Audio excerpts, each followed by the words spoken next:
Radio Anthropocène. À l'écoute du changement global.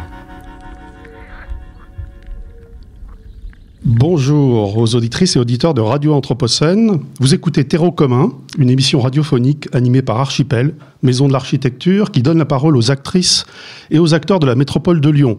Celles et ceux qui accélèrent la transition et l'adaptation de la ville aux enjeux écologiques, climatiques et sociaux de demain.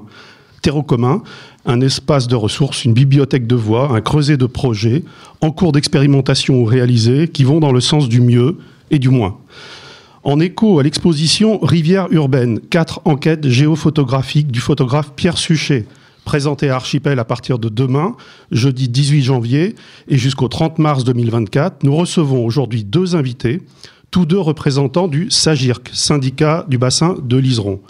Bonjour Jean-Charles Collas, bonjour Mathieu Hervé, et merci de votre présence dans notre studio de la Place des Terreaux à Lyon pour le 2e épisode de l'émission radiophonique Terreau commun. Bonjour à vous et à tous les auditeurs. Bonjour, merci pour l'invitation.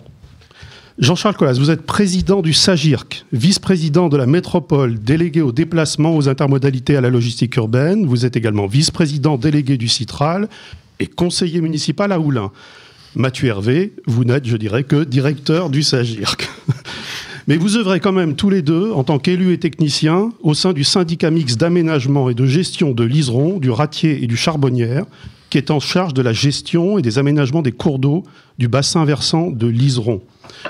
Tout d'abord, Jean-Charles Collas, l'échelle et le périmètre d'intervention du SAGIRC ont leur importance, puisqu'il s'agit du bassin versant de l'Iseron qui regroupe 5 intercommunalités, 19 communes de l'Ouest lyonnais. Et cette dimension géographique, qui ne se limite donc pas aux seules limites administratives, caractérise un rôle spécifique pour un syndicat de gestion, où votre action a sans doute évolué en passant de l'échelle de la rivière à celle justement du bassin versant. Pouvez-vous nous préciser quelles sont les parties prenantes que vous mobilisez et qui n'ont sans doute pas les mêmes attentes ni les mêmes objectifs dans la gestion de la ressource en eau? Évidemment, entre des agriculteurs, des industriels qui ont besoin d'eau, des maires qui souhaitent développer leur commune et qui artificialisent les sols, des associations qui défendent la biodiversité, des pêcheurs qui préservent aussi les espèces piscicoles. Comment vous arrivez effectivement à mettre en marche l'ensemble de ces parties prenantes ? Alors d'abord, comme vous l'avez dit, le syndicat, c'est un syndicat de bassin versant. Donc il ne se limite pas aux limites territoriales des communes et même des intercommunalités. On a des morceaux de communes sur notre bassin hydrographique et des morceaux d'intercommunalités. Et vous avez tout à l'heure parlé de la métropole de Lyon. Ce syndicat va bien au-delà de la métropole de Lyon. La métropole de Lyon est interdépendante avec les territoires voisins et bien sûr en matière d'hydrographie et d'hydrologie. L'objectif d'un syndicat de gestion de rivière, il est bien sûr porté par les collectivités locales, mais c'est d'essayer de faire travailler ensemble tous les acteurs autour de l'eau. Alors, il est assez courant d'opposer les acteurs. C'est vrai qu'il y a un certain nombre de types d'acteurs, vous l'avez dit. Il y a des acteurs de l'aménagement du territoire, les communes qui construisent ou qui urbanisent, ou qui un peu moins aujourd'hui, ou qui réfléchissent un peu plus aujourd'hui. Il y a aussi les associations environnementales qui se battent pour certaines choses depuis de nombreuses années. Il y a aussi les usagers de l'eau, bien sûr les consommateurs d'eau potable, mais aussi les agriculteurs, les industriels, les distributeurs qui sont souvent des structures publiques, syndicats de gestion et de distribution de l'eau, de l'assainissement, etc. Bref, beaucoup de partenaires. Je crois que c'est un peu simpliste de les opposer. On a tous des enjeux en commun, une vision qui devient de plus en plus commune, même si le niveau de prise de conscience de chacun des partenaires n'est pas le même. Ça fait plusieurs décennies déjà que les associations environnementales nous interpellent sur la question de la ressource en eau et de la biodiversité. Les collectivités locales ont intégré cette question de la biodiversité il n'y a pas si longtemps que ça. Au début, il y a 2 décennies, leur préoccupation principale, c'était plutôt les inondations et la sécurité des riverains.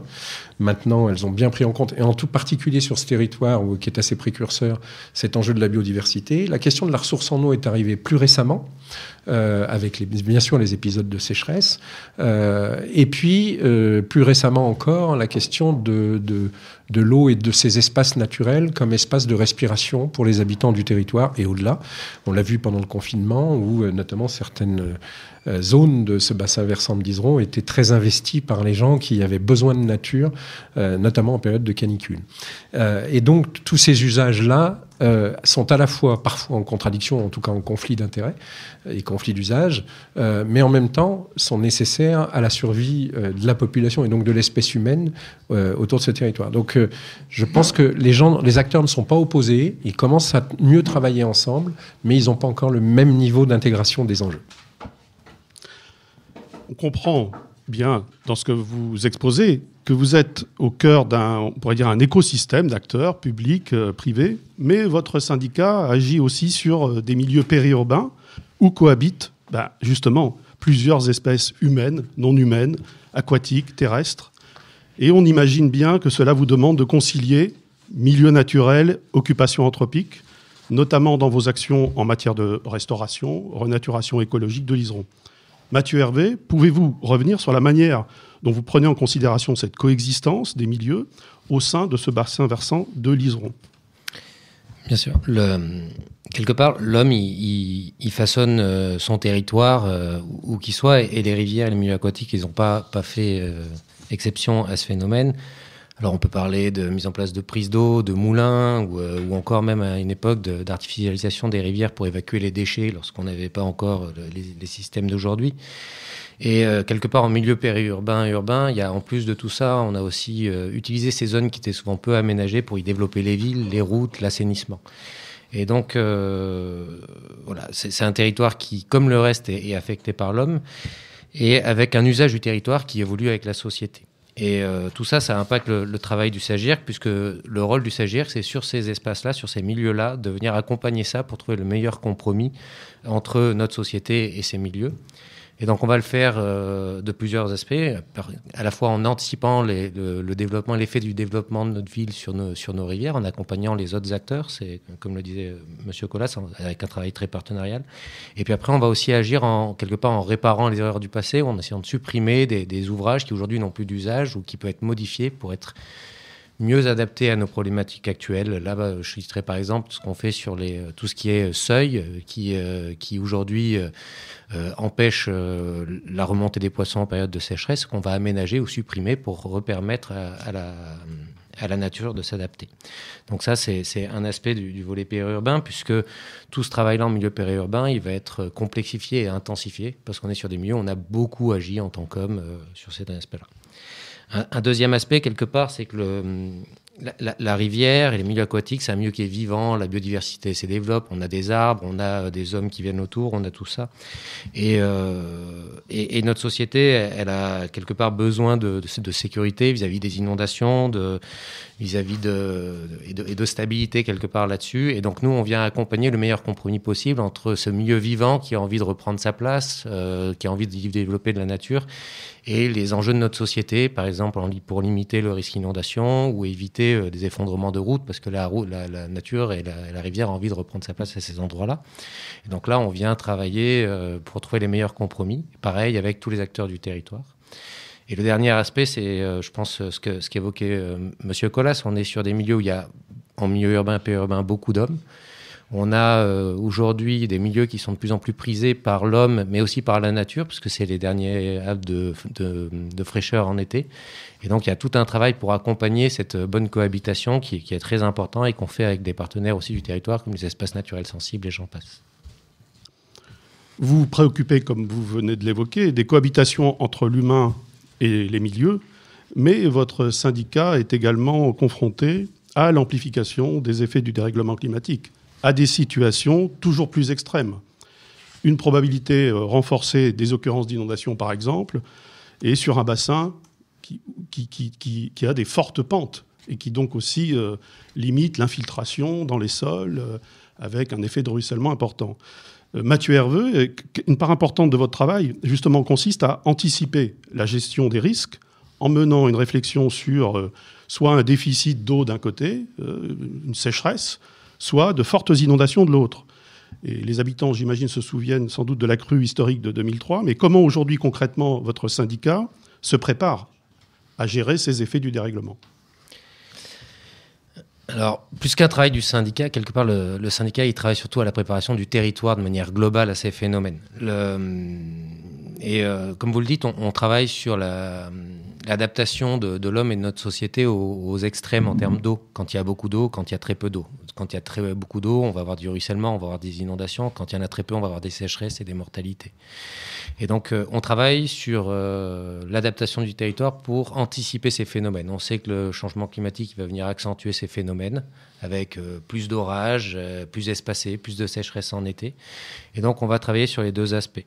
Par exemple, quand on parle des périodes où on va avoir beaucoup d'eau, à l'heure actuelle, on est en train d'améliorer la connaissance, savoir où passent ces ruissellements, qu'est-ce que ça va induire en termes de vulnérabilité pour notre territoire, de risque pour les habitations, pour les habitants, et venir accompagner les acteurs de l'urbanisme, et j'en passe, à justement anticiper ces phénomènes et voir comment est-ce qu'on peut adapter au mieux notre société, notre territoire à cela. En termes d'inondation, comme disait M. Collas, c'est un phénomène, une question qui est traitée peut-être depuis un peu plus longtemps.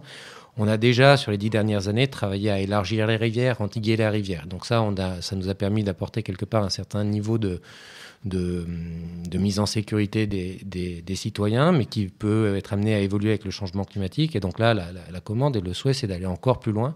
Et donc on est à la recherche des nouvelles solutions et des actions à mener pour améliorer encore ça.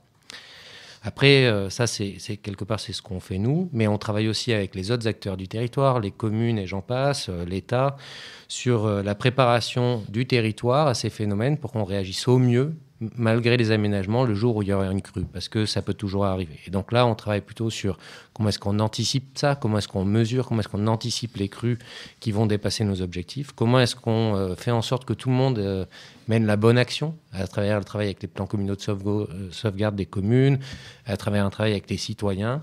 Et aussi, on travaille après sur un retour à la normale pour que lorsqu'il y a une inondation, on revienne le plus vite à la normale. Sur le côté période de très peu d'eau, sur le territoire de l'Iseron, on pourrait dire 2 grands types de prélèvements. Les prélèvements actifs, c'est-à-dire les gens qui veulent arroser, et les prélèvements, on va dire, passifs. Et là, on parle plutôt des infrastructures qui vieillissent dans les sols, comme les tuyaux qui viennent drainer les sols. On parle aussi des retenues qui aujourd'hui n'ont plus d'usage et qui induisent une évapotranspiration qui empêche l'orage estival de venir alimenter nos rivières. Et donc là, le SAGIR qui travaille surtout avec ses partenaires, avec beaucoup d'autres acteurs, à réduire ces prélèvements. Alors ça va par l'animation des méthodes de travail des communes, avec l'élaboration de la charte économe, mais aussi à l'accompagnement du monde agricole dans l'évolution de ces pratiques, puisqu'on est sur un territoire où le monde agricole est vraiment très soucieux de ce sujet-là et fait évoluer ses pratiques, développe aussi de nouvelles ressources pour pouvoir irriguer et essayer d'avancer. Sur la partie des prélèvements passifs, on est aussi au travail, on anime le travail qui est mené surtout par les gestionnaires des réseaux qui, du coup, investissent pour restaurer les infrastructures et éviter tous ces prélèvements. On impulse aussi tout ce qui est politique de désimperméabilisation qui permettront de faire rester le plus possible l'eau sur les territoires. Et donc, on est sur ce territoire avec tous les autres acteurs pour favoriser cela. En parallèle de ce travail, on va dire, d'animation, où nous, on va mener quelques actions, mais c'est peut-être pas nous les acteurs principaux, c'est vraiment des actions qui sont menées par les autres. On va aussi travailler, peut-être plus de notre côté, un travail de résilience des territoires. Et là, c'est ce que j'évoquais sur les seuils, où on va venir supprimer le cloisonnement fait par certains ouvrages humains pour permettre la migration des poissons, par exemple en période de sécheresse. Et on voit aujourd'hui que quand on fait des suivis qui sont faits par nos partenaires comme la Fédération de pêche du Rhône, on voit que ces travaux menés de remise en continuité, ça permet vraiment au territoire de s'adapter, puisqu'on est parmi les territoires qui gèrent le mieux possible, malgré tout, la vie piscicole sur le département, malgré ces sécheresses. Ce qui, je trouve, est très frappant aussi dans l'ensemble des travaux que vous avez menés, et notamment les travaux d'élargissement, de restauration écologique, qui en fait ont permis aux riverains, aux habitants de profiter de la rivière. Et même en proposant de pouvoir cheminer le long, voire dans le lit même de l'Iseron, pour peut-être mieux prendre conscience d'ailleurs du risque ou de la qualité effectivement de ce que propose l'Iseron. Cette adaptation aux effets du dérèglement climatique passe donc aussi par l'éducation, vous l'avez un peu déjà évoqué, et vous menez à cet effet une politique de sensibilisation aux enjeux autour de l'eau dans les collèges, dans les écoles primaires. Jean-Charles Collas, ces actions sont de quelle nature? Pouvez-vous nous préciser un peu ce que vous engagez avec le SAGIR et quels effets peut-on en attendre? Une meilleure connaissance des milieux par la population. On peut imaginer évidemment à l'avenir que les habitants vont trouver un refuge climatique à proximité de l'Iseron, hein, tout comme les truites qui cherchent d'ailleurs aussi un peu plus en amont des eaux plus fraîches pour pouvoir se reproduire. Vous savez, il y a quelques années, alors les habitants, les riverains et les communes voyaient la rivière comme plutôt un danger pour l'homme.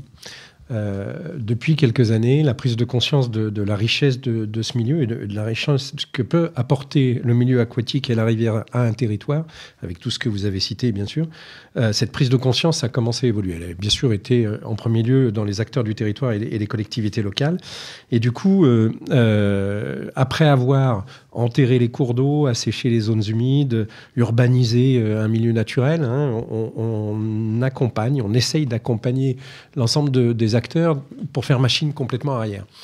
C'est quand même un virage à 180 degrés et l'Iseron, le Sagirc, est un territoire exemplaire en la matière. Il est d'ailleurs visité par toute l'Europe pour ce sujet-là. On est le seul territoire qui a supprimé 2 voies de circulation d'une voie rapide, hein, la départementale 42, pour élargir le lit de la rivière.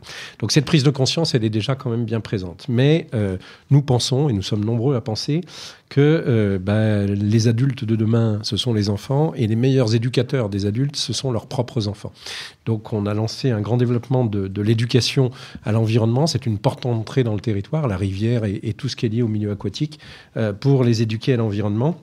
Donc, nous avons des actions en direction, bien sûr, des écoles, des collèges, mais aussi du grand public, de différentes façons, pour aller découvrir la rivière, pour aller découvrir la faune et la flore, évidemment, pour s'informer aussi sur les risques. Mathieu parlait tout à l'heure de la question de la résilience. C'est aussi un pan de l'éducation à l'environnement, de dire l'environnement, ce n'est pas qu'on en profite pour venir pique-niquer ou se reposer. Ça peut être aussi parfois des dangers, parfois des risques. Donc, il faut les connaître et ça prend plusieurs formes. On a donc des activités purement pédagogiques. On a aussi des participations à des événements. Alors, par exemple, la participation à cette émission aujourd'hui, et à l'exposition de M. Suchet qui va débuter demain. On a fait aussi, pour la première fois, le 3 juin de l'année 2023, donc il y a quelques mois, une première grande fête de la rivière qu'on a appelée l'Appel de la rivière. On a eu 2000 participants pendant toute une journée à des ateliers de découverte, effectivement, de tous les enjeux de la rivière. C'était un grand rassemblement. On a aussi beaucoup fait la fête de l'eau ce jour-là pour essayer de faire pleuvoir puisqu'on était en grosse période de sécheresse. Et comme on était nombreux, ça a très bien marché puisqu'on a eu un orage d'une violence assez impressionnante le soir même, tout de suite à la clôture de la journée, avec des inondations. Du coup, mais des inondations par ruissellement, pas des crues de la rivière, mais effectivement beaucoup de voiries et quelques jardins et quelques maisons qui ont été un petit peu inondées. Bref, c'était une petite anecdote. On doit multiplier ces actions et je pense qu'il faut arriver à faire comprendre que, en fait, l'espèce humaine est sans doute son principal prédateur. Je ne suis pas le premier à vous le dire. Aujourd'hui, on se rend compte qu'on a mis en jeu notre capacité à survivre en ayant de nombreux impacts sur notre environnement. Bien sûr, on pense au dérèglement climatique, mais aussi à la question de la ressource en eau. L'eau potable est nécessaire à la vie. Et puis à notre capacité de nous adapter, ce qu'on appelle la résilience. Nous pensons qu'on peut aussi en nous-mêmes trouver des solutions, notamment dans le respect de l'environnement, mais pas seulement, dans aussi l'observation et la capacité que cet environnement peut nous donner lui-même des solutions. Comment est-ce qu'on peut voir comment la nature, elle, s'y est prise pour être résiliente et comment, du coup, on peut s'en inspirer pour nous-mêmes être résilients. Et donc, c'est un peu dans ces objectifs-là qu'on fait de l'éducation à l'environnement de manière très large. Alors, comme vous l'avez rappelé, votre territoire d'action est donc un territoire mouvant qui nécessite une capacité d'adaptation en continu. C'est aussi un territoire que l'on vient visiter par rapport à l'ensemble des travaux que vous avez menés, engagés. Et cette politique de gestion et de ménagement que vous menez sur ce bassin versant de l'Iseron donc apparaît exemplaire. Et j'imagine que vous avez des échanges avec d'autres territoires, peut-être en France ou en Europe. Et donc, comment, Jean-Charles Colas, pourriez-vous qualifier, peut-être spécifier ces modalités de gestion de votre syndicat ? Est-ce qu'elles sont reconnues ? Est-ce qu'il y a des différences avec d'autres bassins versants que vous connaissez ou côtoyez ? Alors oui, alors à la fois il y a des différences et à la fois, comme je l'ai dit tout à l'heure, on est un peu précurseur. Nos prédécesseurs avaient déjà mis en œuvre beaucoup de choses et du coup, on est cité en exemple. Donc on travaille beaucoup avec l'ensemble des territoires, mais très honnêtement, il y a des syndicats de gestion de rivières sur le territoire du Rhône, parmi nos voisins, qui n'ont pas du tout le même niveau de préoccupation et de développement que chez nous. En revanche, on travaille beaucoup avec beaucoup de territoires locaux, bien évidemment, dans le Rhône, et en particulier le bassin versant voisin du Garon, qui est géré par un syndicat qui s'appelle le SMAGA, mais on est aussi visité par des gens de toute la France et de l'Europe pour voir les aménagements que nous avons faits, que vous avez cités tout à l'heure. C'est une évidence. Et avec le SMAGA, nous travaillons actuellement à un SAGE, donc un schéma d'aménagement et de gestion de l'eau, donc sur un territoire plus grand, pour essayer justement d'accompagner et d'emmener tous les acteurs de l'eau, les urbanistes, les agriculteurs, les industriels, sur comment est-ce qu'à long terme, on va protéger notre ressource en eau. C'est un grand travail et qu'on mène en partenariat avec le SMAGA, donc le territoire voisin. Merci beaucoup. Nous arrivons donc au terme de notre émission. Remercions Jean-Charles Colas et Mathieu Hervé, donc respectivement président et directeur du SAGIRC, pour cet échange court et vos témoignages sur les conditions d'adaptation d'un bassin versant et de la réduction de la vulnérabilité des personnes et des biens dans ce contexte d'incertitude qui nous préoccupe toutes et tous. Nous vous donnons rendez-vous le 14 février pour un échange avec Coralie Scribe, paysagiste jardinière, qui nous parlera de la politique de valorisation des biodéchets de la métropole de Lyon. Et toutes nos émissions sont en direct et à retrouver en podcast sur radio-anthropocène.fr. Merci à vous. Merci. Radio Anthropocène. À l'écoute du changement global.